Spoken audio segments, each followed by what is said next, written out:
So good morning, good afternoon, good evening, everyone. I don't know where you are. It's great that you're all participating in this session.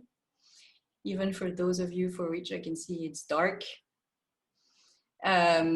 Welcome. So I'm Julie Rosenberg from the World Bank, and this is a session that I'm chairing and co-organizing with Stefan Halgat from the World Bank. We want to discuss a resilience rating system that Stefan has been leading and we've been working on for, I don't know, more than a year now, maybe almost a year and a half or 2 years, trying to rate World Bank projects and investments according to their resilience to climate change. So the way this is going to work, oh, I see a lot of people still joining. The way this is going to work, Stefan. Wait a minute, Julie. Don't worry. Sorry? Oh, you're admitting them. Yeah, okay. Thanks. Stefan is going to present for 15 to 20 minutes, I guess. And then we have a panel of discussants, Nidhi Kalra, Alex Harvey, and Jove Dark, who will each discuss the approach for maybe 5 minutes or so, because I see that we have a big crowd. So I hope that we can get some time afterwards for a general discussion. So I think, Stefan, you can go ahead and start presenting. Yeah, so thank you everybody to join that meeting, and I think this the topic we're discussing is really of interest, not only for people like Julie and I in the development world, but more generally in everybody working on resilience, or even people focusing on investments and decision making. And I have to say, I'm very grateful for your presence, because you know, when we do things like that, we tend to ask a few reviewers to give us feedbacks, and now I have like 79 people connected to help us get a sense of whether we're going in the right direction, and whether what we're doing can be useful beyond the World Bank projects that we have been focusing upon. So I'll go very briefly through a presentation of what we're trying to achieve with this tool, and then I hope that we can discuss not only the details of the approach and the methodologies, but also what applications of those ideas we can promote. So hopefully now you can see a picture on the screen. So the title is, Are we doing enough, and are we doing it right? And I'll really start with why we started working on this. And it all started because we see growing investments in adaptation and resilience. What you see on this figure is how much the World Bank Group is financing on adaptation and mitigation. And if you look at the adaptation line, you see that we have more than doubled in a few years the amount of financing we provide to what we call adaptation projects. And it's an increase in the amounts, but if you look at the number of projects, it's also something that's growing very quickly over time. So more projects, bigger projects, more money. And as a result, a lot of demand on monitoring and evaluation. People curious to know, okay, that's nice to spend money, but what are we getting out of it? And we have had two big issues with monitoring and evaluation for adaptation and resilience projects.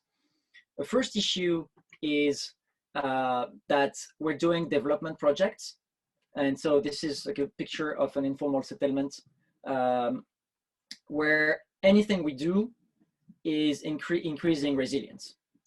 If you provide better sidewalks and sanitation and water, it might not qualify as an adaptation and resilience project, but it makes that population more resilient. So we have a first problem, which is what do we define as an adaptation and resilience project, acknowledging the fact that if you make people better off, they tend to be better able to deal with shocks anyway.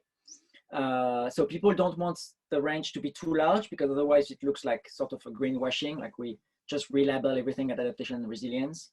But at the same time, if you do something which is too narrow, you get to what I would refer to the dike problem, which is basically solving all of your problems with a very targeted ex-post intervention instead of looking at the drivers of your problem. So why do I have more and more people at risk? Why do I have more and more people exposed to climate change?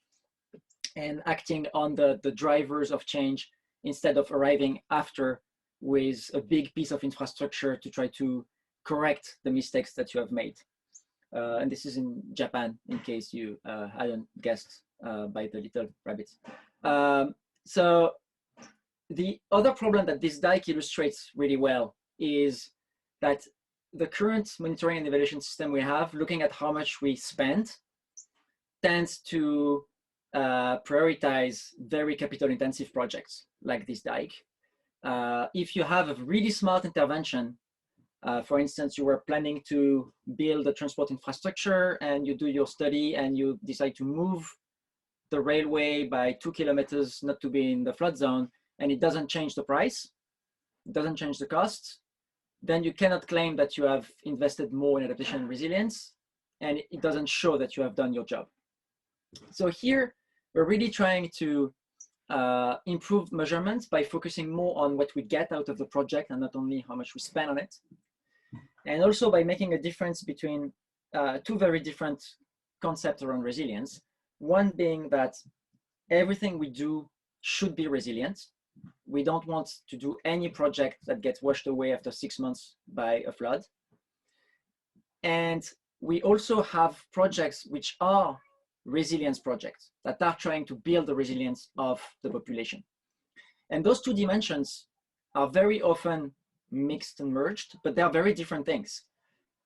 First, we want 100% of our project to be resilient, but we don't want 100% of our projects to try to build resilience. I mean, we might do an education project that's not building resilience, but it's a good project. So having those two dimensions would really help make sure we distinguish between getting all of our projects to be well designed versus allocating our resource to different policy goals the way we want. So our resilience rating system is supposed to help us do that, help us design project, help us make decisions about which project to support, and being able to better report on what we're doing to donor countries and our board. So we'll ask basically two questions. The first question is, how resilient are our projects? Will they deliver what they say they will deliver in spite of climate change? And the idea is we have project documents, and they tend to be very thick documents, and they have technical appendices, and it's like pages and pages of technical documents. Few people read them. What we want is basically to put a stamp on those projects so that a decision maker or an investor with no engineering knowledge can just look at them and get an idea of whether the design has been done taking into account climate change and natural disaster risks. And we ask a second question, which is how much do the project contribute to people's resilience? And it's exactly the same thing. Like you might have two project documents, and maybe one is, for instance, focusing on solid waste management, and it makes the population much more able to cope with floods, and this project will get a better rating than the other. But it's a very different question in the sense that you can build a super resilient bridge, a bridge that nobody will ever damage or destroy, but that bridge, because it attracts a lot of people in the flood zone, will be very bad for the resilience of the population. So you can have a very resilient project that's very bad for resilience, and vice versa. So we have those two questions, and I'll try to give you a sense of how we approach that problem. For the resilience of the project, the question is whether in the design of the project, people have done what we think they should do to check that their project is resilient enough.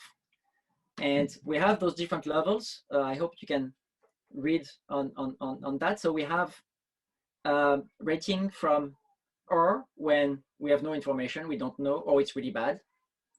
And then it goes to A, depending on what type of studies have been done in the design. So rating C, there has been a screening. So you know if your project is in an area affected by floods or by high temperatures. So it's just a screening, you know what type of threat there is. B is you have done a risk assessment and you have reviewed different solutions to make your project less vulnerable, and you explain why you have selected some of those interventions to make your project more resilient. And A is with your final project, with the mitigation and risk reduction interventions you have implemented, you can report on the residual risk. So you can tell your decision maker or investor, yeah, my project is supposed to get you 18% return, but because there is flood risks, we think that there is a 2% gap due to floods, and it will be only 16. Something like that, that makes it possible for the decision maker to know what kind of risk they are taking. And what we don't want is projects to basically report on an expected return, for instance, only if everything goes well. So this would be the rating A when we estimate that the project report on the residual risk and explain why this residual risk doesn't threaten the economics of the project. And then we have on the left two other boxes that are kind of like overlapping. And E is not exposed, which is something that is not super easy to define. But for instance, we're doing a project to change the computing system in the Ministry of Finance. It's not really, I mean, it's exposed, but the project itself doesn't really change anything about vulnerability and resilience. So those projects would fit there. And we have this plus, which will be of great interest to that group in the room, because that's really where all of these ideas of robust decision making would fit. So the plus is for projects which not only tell you that the residual risk is manageable, but also look at what happens if the analysis is wrong, and if there are some things that we haven't expected, or if the models we've been using are missing an important component. So this idea that you have contingent planning and you can do something if something goes wrong. On the resilient through, it's a very different type of criteria because it all depends on what your project does and not so much how it has been designed. And we have this ranking very similar between C and A, with project C being projects that make people better off. So they should make them more resilient because having access to better jobs, better income, and so on tends to make you better able to cope with the shock. But it doesn't really focus on anything related to resilience itself. A rating B is a project that can explain the theory of change of why what the project is doing will be making people more resilient. And what we ask is for the projects to identify some vulnerabilities. So you're working in a community and you show that every time there is a drought, people see reduced income and more disease, for instance. So you have identified your vulnerability and you explain why your project is reducing it. And finally, project A is for what we call transformational projects. Again, a concept that's not always easy to explain. Basically, our criteria here is that the project is changing the situation beyond the outcome of the project.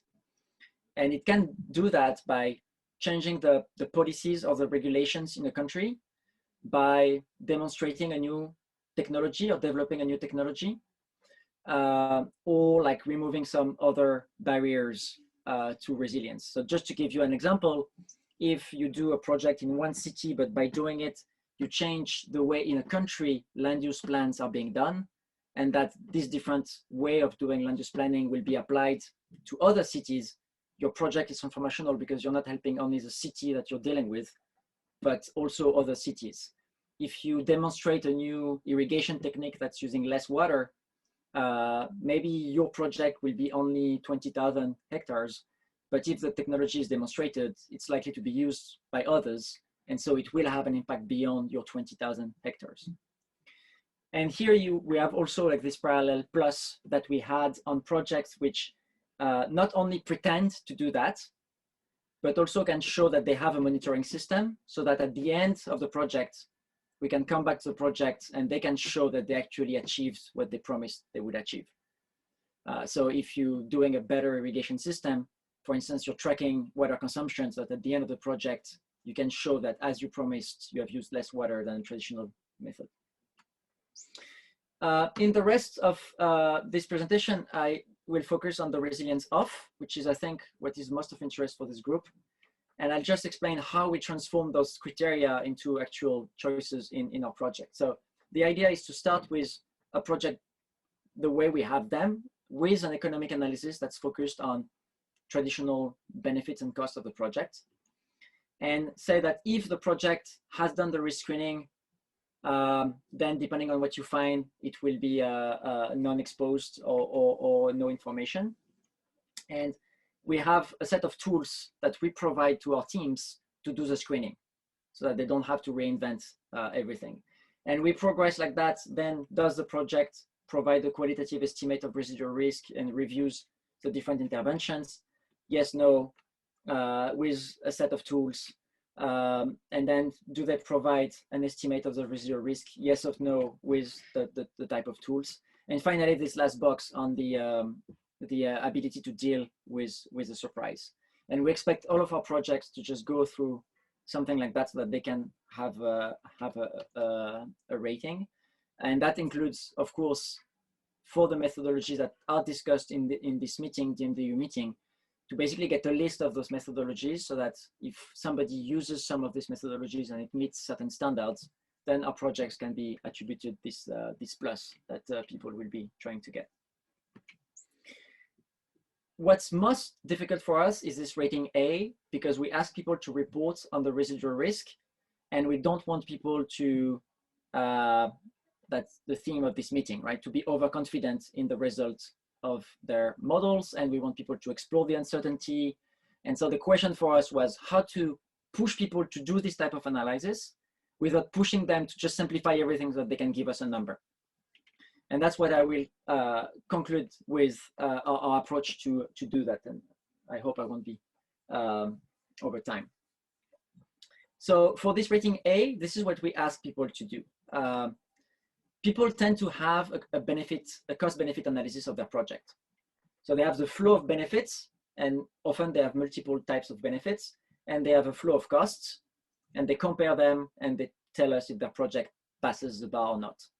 What we ask them is not to arrive with only one such analysis, but to arrive with an optimistic and a pessimistic version of that based on all of the challenges they'll meet in implementation. And that is the uncertainty, what we call the uncertainty on our baselines.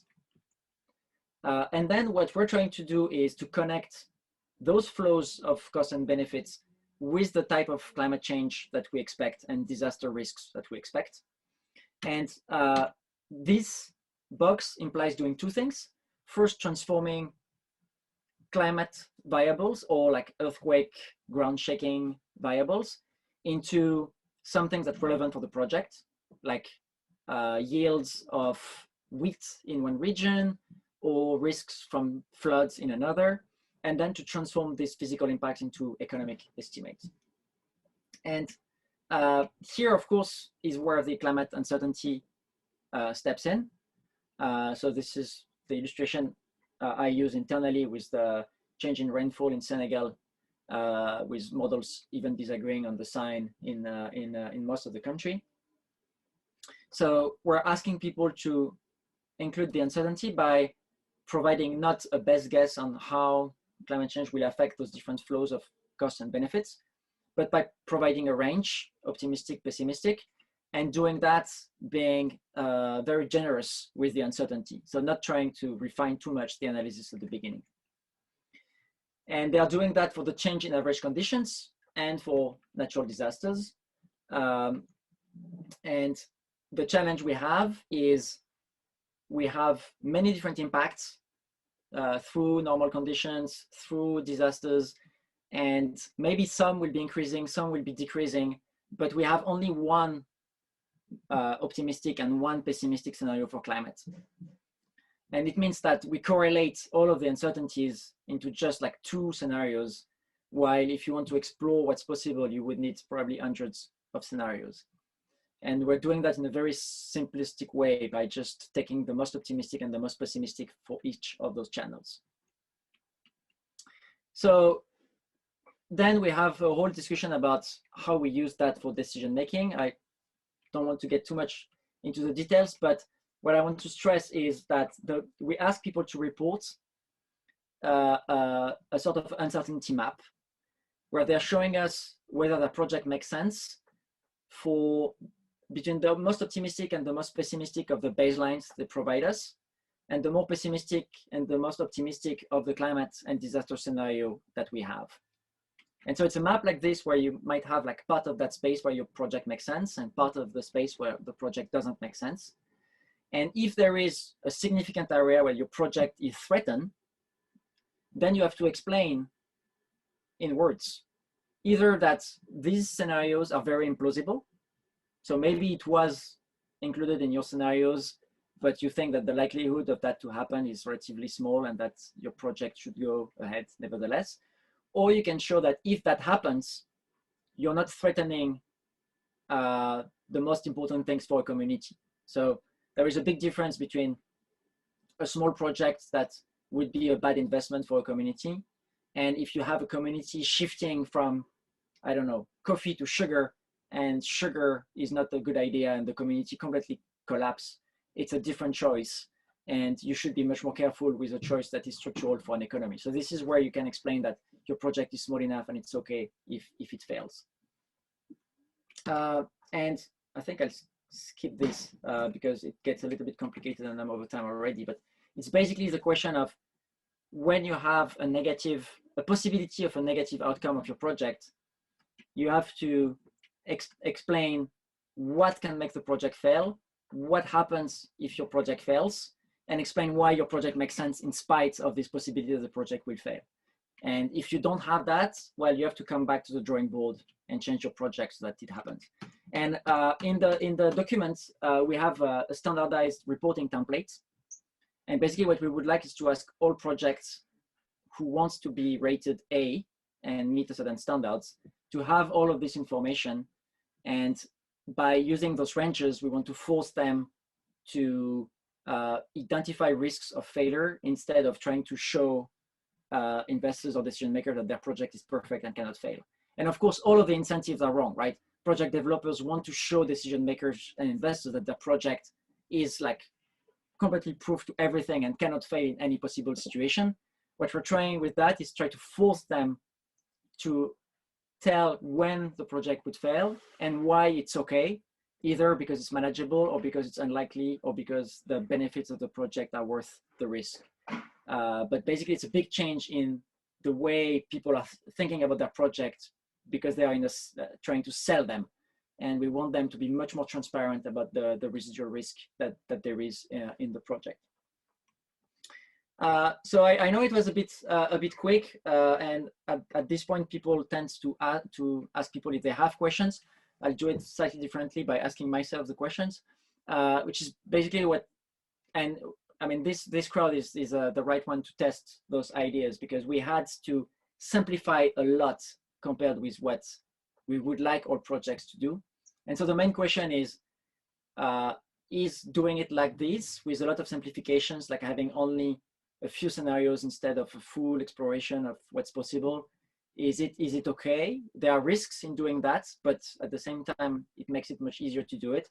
So the question is very in short, like, do you think we have put the threshold right in terms of asking people to do more than what they do now, but at the same time, not too much, because otherwise just nobody will read and apply this. So over to you now. Thank you. Thank you, Stéphane. So let's switch to the panel. We haven't agreed on an order. Why don't I call you in the order where I see you on my screen? So it would be Nidhi Kalra first, who's a senior information scientist at RAND and former director for RAND's Center for Decision Making Under Deep Uncertainty. Also, Nidhi worked with us at the World Bank for a short time, so she knows also the constraints that we're facing. Thank you so much, Julie. And I just want to say it's absolutely excellent to see this community again. It's been too long, and I'm glad to see we're still getting together in a pandemic. You know, Stéphane, Julie, so in my time at the World Bank, what I kept hearing, I don't know if this was urban legend or institutional legend or not, if you can show your project has an internal rate of return of 12%, it'll get a pass. I don't know exactly what the number was. And if not, you know, and the experience was, or the suggestion was, that TTLs, task team leaders, TTLs, would, you know, because they have uncertainty, they would use the uncertainty to their advantage to pick just those numbers that would help them clear this threshold and get the gold seal of approval. Now, in a way, with this checklist, you're asking them to not just show their math, but also to show how they might be wrong, but without changing their fundamental incentive, which is to make the loan. This is what you were talking about. What we're asking them to do is show the skeletons in their closet, if you will, reluctantly. It's the analogy that came to mind, this may not be apt, but it's a bit like asking Trump to show his tax returns. He doesn't want to. Maybe you can make him, but that's different from getting someone to pay their taxes, you know, appropriately. I guess I'm going to turn the question back to you, which is, to me, that seems like the biggest risk to the tool is not the structure of the tool itself, but that it is operate in a context that is misaligned with the tool's intent. Back to you. I don't know if you want to comment on that. I don't want to just ramble about my comments, but I'm interested in what you think of that, Stefan.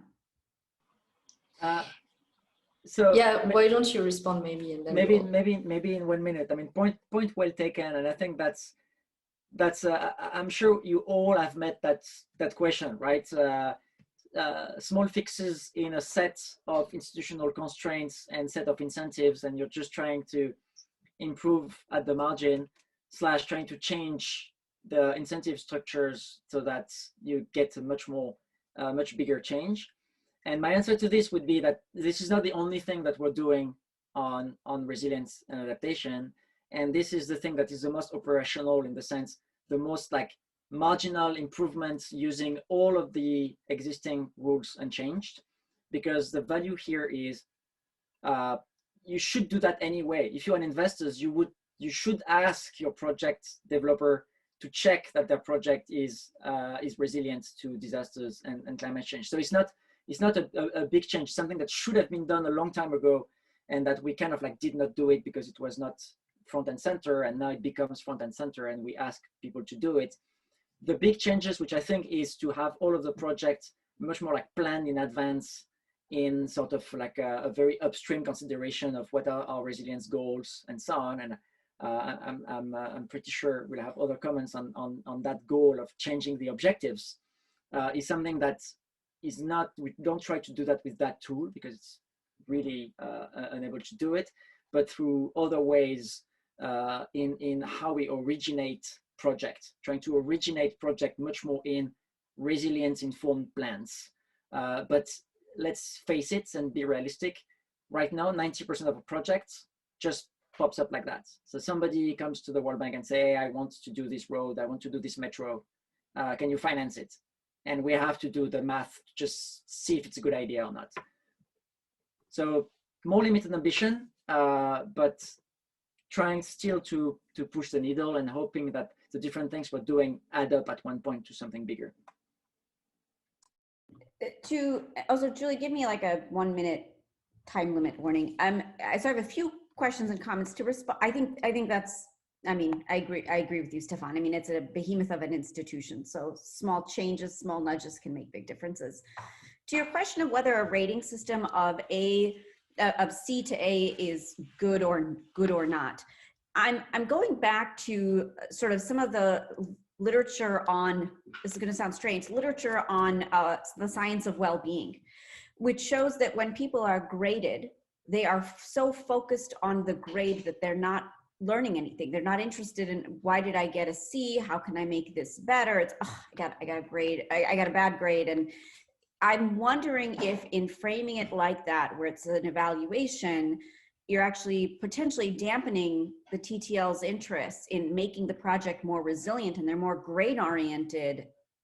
And that would be my first concern, is that certainly something needs to be communicated to the investor, but does a grade take away from the very incentives you're trying, the goals you're trying to achieve?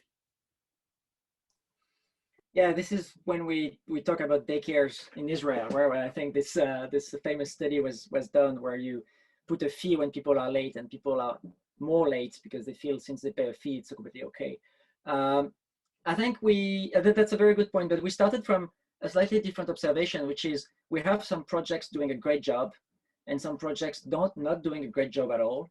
And nobody knows that this project leader went through all of the steps and so on and did everything great. At the end of the day, it will be 5 lines in the project documents that nobody will really read. So we don't have real tools to reward people doing a good job. And that might be another way of saying it, like the grade as a way of recognizing the good work. And also, and I should have said that we will be piloting this tool on 20 projects starting in January. And when we say we're trying to pilot this, I'm not saying that we will put a letter on projects. What I'm saying is we will try to take 20 projects and to make sure they get an A or A+, so that we can show to all of our teams that what we're asking for that level is not impossible. It's a little bit more work, but that's not impossible, and we can help them get there.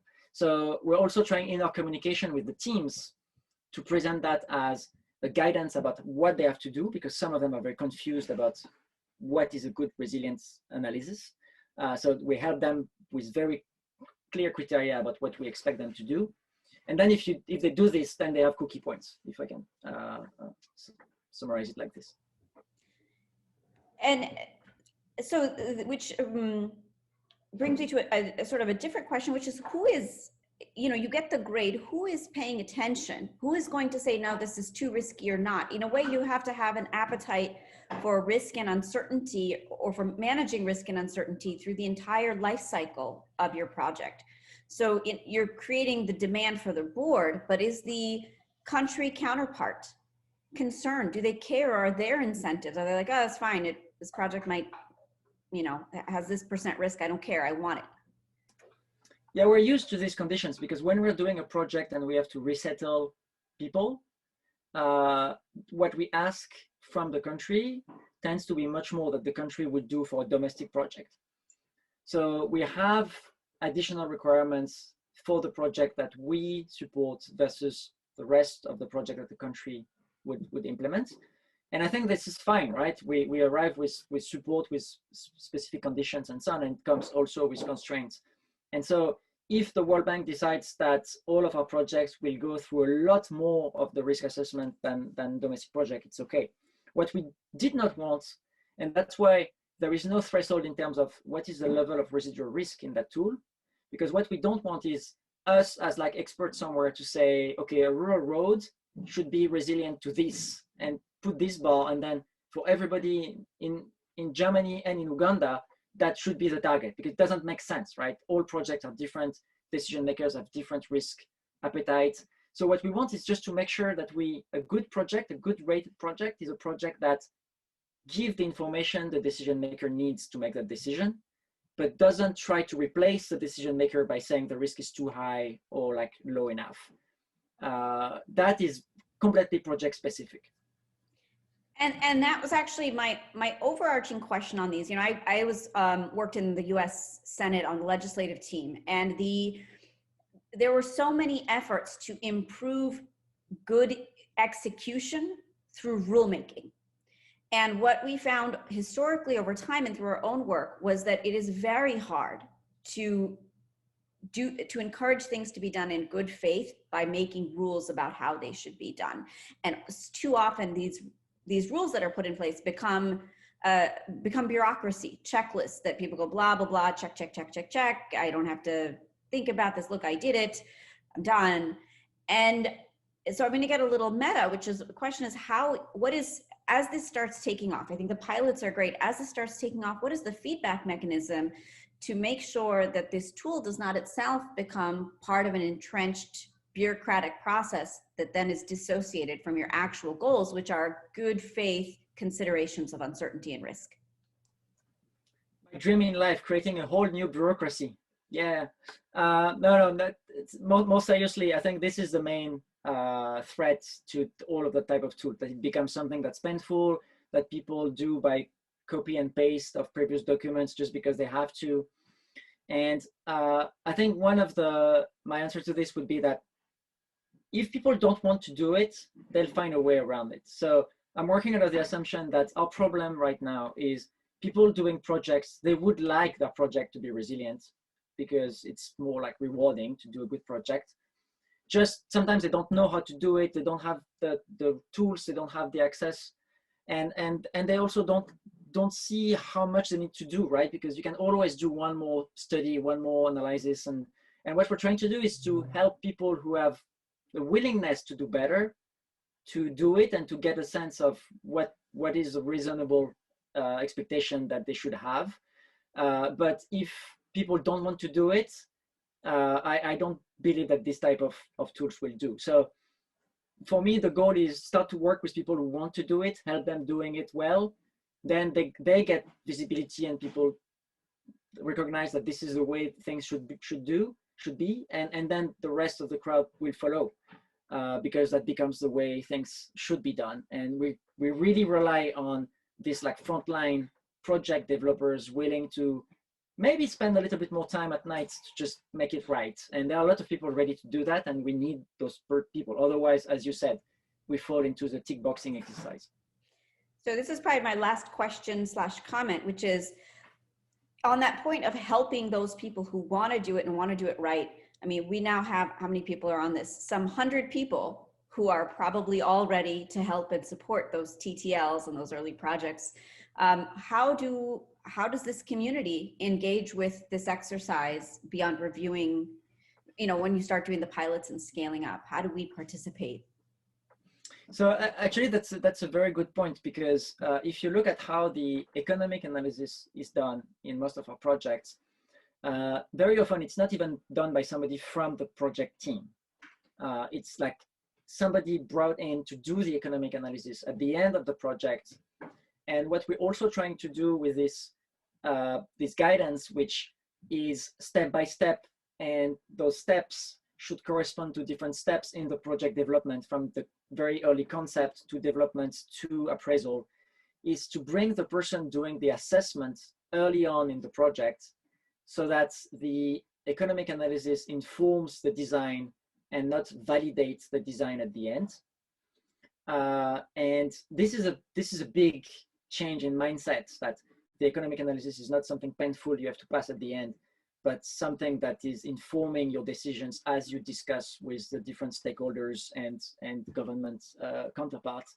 So the way I see the interactions, first, I mean, a lot of that work is influenced by all the work that is taking place in that group. Then what we want to do is, what I showed you is sort of a first layer, which hopefully will flag problems, cases where it's not that simple. And this is where we have systems in place to get more resources to projects, to involve people able to solve the problems that is identified. We don't have the resources to bring an expert on those issues in every project we do. But if we can have like a screening system where we identify the 20% of projects that are exposed to significant risks, then it becomes very realistic to have a significant amount of resources to do the right analysis on it. And I think this is where this group that's originated by this type of conversation we had years ago should provide also a resources for our teams to involve in our projects. Some people either from academia or some consultants. And I have to say, from a research perspective, this is also a great opportunity to go through the different steps of the actual project design and to kind of like road test some of the ideas on how to support decision making. So we are a very specific organization. So what works for us and doesn't work for us doesn't mean that it won't work elsewhere. But I think this is a good test of some of the ideas, whether we can really, for instance, change the way people are looking at uncertainty more as something to manage and not so much as a proof of incompetence of the experts. I mean, that's the type of thing that could be developed through interactions with our projects. So, I mean, we have used that group already to try to find people to help us, and we'll continue to do that. Okay, so Nidhi, you're muted, and I'm going to stop you there because we have other speakers. I'm going to go to Alex Harvey, who's a climate and environmental advisor at the UK Foreign Commonwealth and Development Office based in Botswana. Alex. Hi, thank you. I really enjoyed the presentation and really enjoyed that discussion. Particularly, I think the issues around incentives for using the tool. But you know, there's been a very interesting exchange of views on that, so I won't dwell on that. I think, you know, a lot of the issues that motivated this work are very familiar to anyone sort of working in development, particularly those providing funding. So, you know, many people are trying to grapple with this issue. And for example, in the FCDO where I work, there was a real trade-off between a sort of a gateway approach to sort of project approval, where you had an advisor with some technical capacity could effectively say, yes, this program can proceed, or no, this program can't. And we've now moved to more of a sort of a principles-based approach. So I guess my first comment is in relation to that. I think, you know, trying to get the incentives right, trying to get people to take this on board and take it seriously. Fine, we've had a discussion on that. But there's also a key step, which is once a program starts being implemented, then how do the incentives change, and how do you maintain incentives for people to keep coming back to review the comments, the statements, the analysis they've made at this early stage? From my experience, it's hit and miss. Again, it's largely dependent on the individual as to whether that will get followed up in implementation. And I guess it's that point around decision support tools and how they can become entrenched and sort of co-opted to meet other objectives beyond which they were designed for, I think is a key one. So it's also then about how you bring in other parts of the organization, like, for example, an internal audit function that can maybe take a look at this kind of analysis as the program has developed. So the final thing I'll say, because there's obviously a lot of people who might want to add, I think the discussion I just heard with Nidhi and looking through the framework, particularly on the resilience through part of the framework, I mean, it really stresses the importance of monitoring, evaluation and learning. I mean, I think it's critical for both arms, but again, it just builds on this point around what are the incentives, and are people actually going to take this seriously, and how do you manage the reputational risk to an organization like the bank? I mean, that is also a big question. So implementation, monitoring and evaluation and learning, I think I'll leave it there for the moment. So Julie, do you want me to say a few words on that? Yeah, why don't you respond quickly and then we'll go to Joe. So, I mean, talking about incentives, what I was trying to do as we developed that thing is to keep people away from discussing too much the implementation, because I was very afraid that people would basically reverse engineer the tool in terms of what it means for them, and not so much about how it should be in general. So I was trying to first have this conversation about how should that be, and then turn to the implementation. But now we're at the point where we have to answer those questions, and the way we're thinking of internally is to have the team basically self-evaluating with somebody, another group, going through the kind of reporting we're asking in the project documents to validate that. And this is also what we're doing for the climate co-benefits that I showed at the beginning of my presentation, that we're using now to report that the project teams are the best place to just make the calculation of the percentage and stuff, but somebody has to just stamp that as being correct. And if you look at this process, sometimes you have some fairly big differences because the team might not be an expert in that discussion. So I don't think there are a lot of manipulation, but there are a lot of like good faith mistake about what counts and what doesn't count. When we go external, it's very different because we have the luxury of having project development and decision making completely integrated. We as a World Bank are developing our own projects and financing them. In the private sector, you have project developers, they write a piece of paper, they go to an investor, and the investor says yes or no. So the potential for loops, saying like you arrive with something and then you come back, and is really not the same. And so the question of who is stamping the report with a letter, and who is taking the risk if in fact the study was not even done or something like that is something that's very, very different. One thing is sure, the World Bank will not do it. What we're ready to do is to work with external like auditors or like consulting firms who would be willing to take that job of doing that for external projects, but we would not interfere with the private sector in that way, because of those reputational risks in part, and because it's not really our role.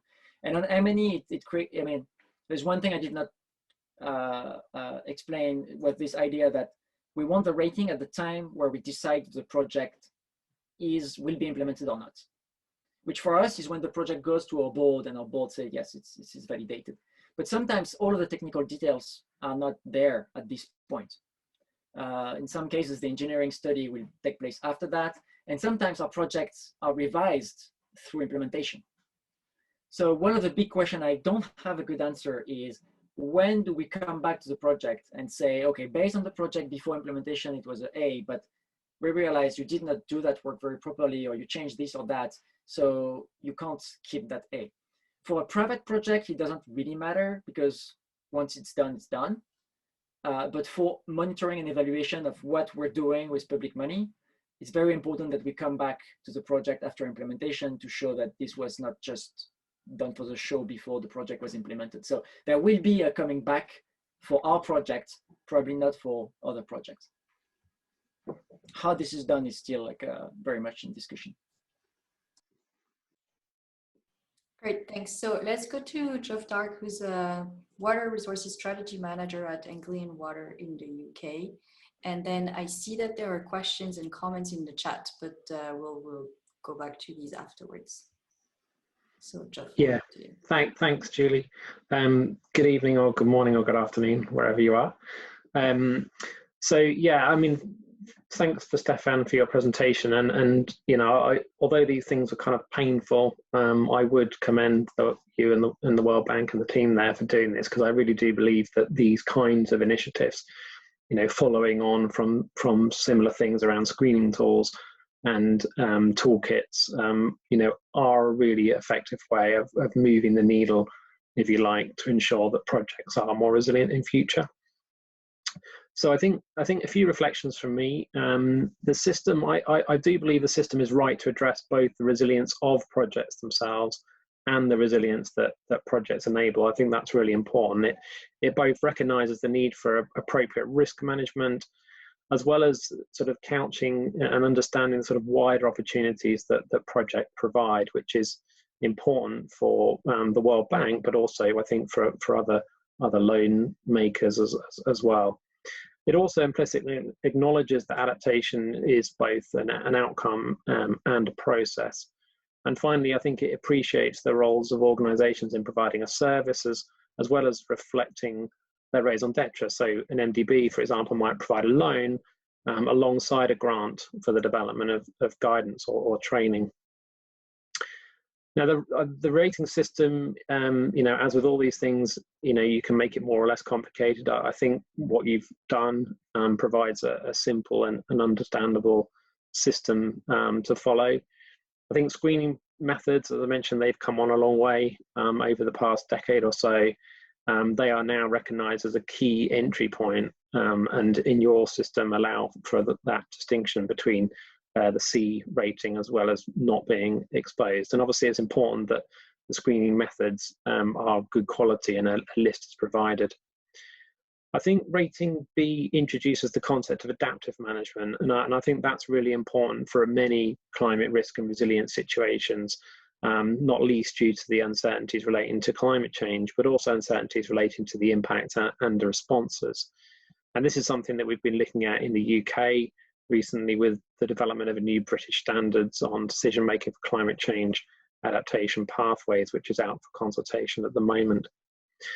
And for the A rating, it is good practice to incorporate a stress test, but I do believe that a stress test alone is not sufficient. It is important to evaluate the primary risk assessment methods, which was included. And some work that I've been involved in the UK recently, for example, suggests that actually 2 degrees might be worse than 4 degrees for some of the kinds of climate impacts that we're dealing with, however counterintuitive that might seem. And that could lead to you kind of missing out on things if you just pick these very polemic kind of scenarios. I think the DMDU side of things can be incorporated in more than just that kind of plus rating, but it is an additional endorsement for an approach that can be based on an evaluation of robustness. I think there's also a question of proportionality in here. Clearly, for the kind of the biggest projects out there, you really would want to be aiming for the kind of A+ rating. So for us as a company, for example, we're investing around $400 million US dollars in adaptation of our water resources system over the next 5 years. The decision to kind of go ahead with that scale of investment, as you would expect, was built on numerous scenarios, adaptive planning, optimization, least worst regrets type analysis, a huge amount of kind of analytical work that went into that. In contrast, you perhaps would expect smaller projects with lower downside risks that might be appropriate for a different score. I think the rating system for the resilience through a project is also clear, but it does raise some questions around what is transformational. The index which is included within that is useful, but I think yeah, more guidance, more of a checklist type approach would be useful there. We talked a little bit about monitoring and evaluation, and Stefan, your point around what the rating is essentially in the kind of resilience through, that plus rating is ex ante at the point of the investment decision, and that is potentially problematic. But I think the key thing here is that we do need a structure where we can kind of review and kind of go back and actually look, well, what was the outcome? And I would argue that's equally important for private projects as well as public, actually. I suppose the final point is that I think this system has more wide applicability beyond World Bank projects. Investments, I've kind of advised the World Bank historically and EIB and others. Now I sit in if you like, a client organization. Investment decisions are taken on a broadly similar basis. Yes, there are different risk appetites, target BCRs, etc. There may even be less apparent focus on the kind of resilience through side of things, but actually many organizations would recognize and promote this in relation to their social and environmental purpose. So I think both elements are really important. But I'll stop there and I'll hand it back.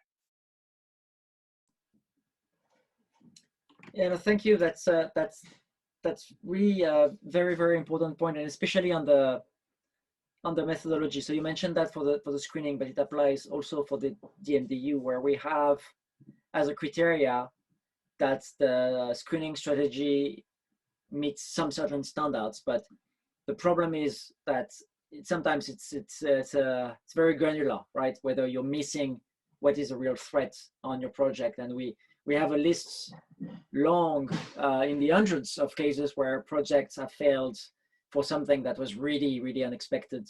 And I think there is only so much we can do for that, right? If nobody can anticipate the impact, that will be difficult. But I think for me, one of the challenges what we will be doing is to review screening tools and some of the methodologies to do cost benefit analysis or to do DMDU analytics and so on, and say, if you apply those techniques, you'll directly get a C or you directly get an A, and you don't have to just provide much more than just I followed that method. So we'll have to go through the various methodologies. And that's maybe Nidhi asked what also this community is how this community can be involved.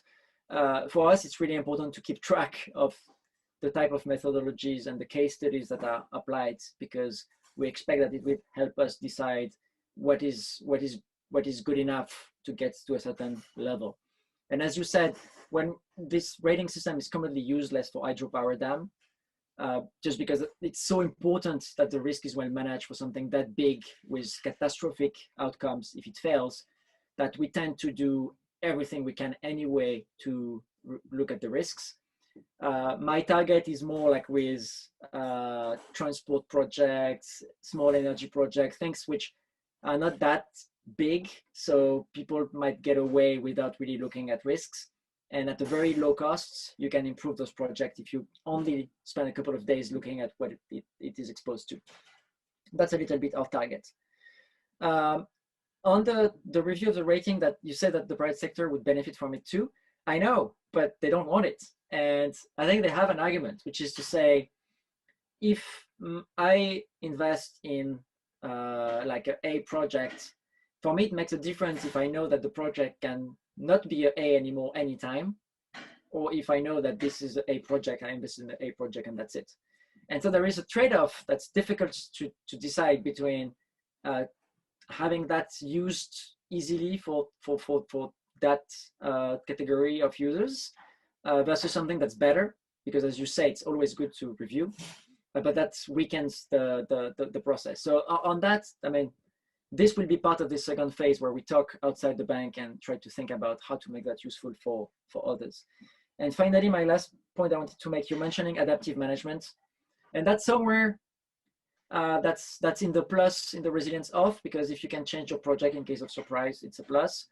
It's also something really important in the resilience through, in the sense like if your project helps make the beneficiaries and the communities more able to also react to things because you have created a monitoring system and an observation system or things like that. So in the transport sector version of the methodology, for instance, there is a lot on asset management systems, which are things that would facilitate adaptive management in general. And maybe it was not very strong in my presentation, and we'll have to make sure it is in the documents, because this is really important for us. Yeah, I think Stefan, really interesting points. I think just to come back very, very quickly on the private, I think over time that will mature, but I think there's a couple of kind of types of organizations that are really important. Then that one is the rating agencies, who are now starting to look at this, and that's going to be really important. I think the other are insurers, and they will also be looking at these kind of rating systems, because ultimately they're going to underwrite some of these risks which client organizations, if you like, will be taking on. So yeah, I take your point, and I think, you know, the leadership that kind of the MDBs and others have shown in this area will kind of filter through over time.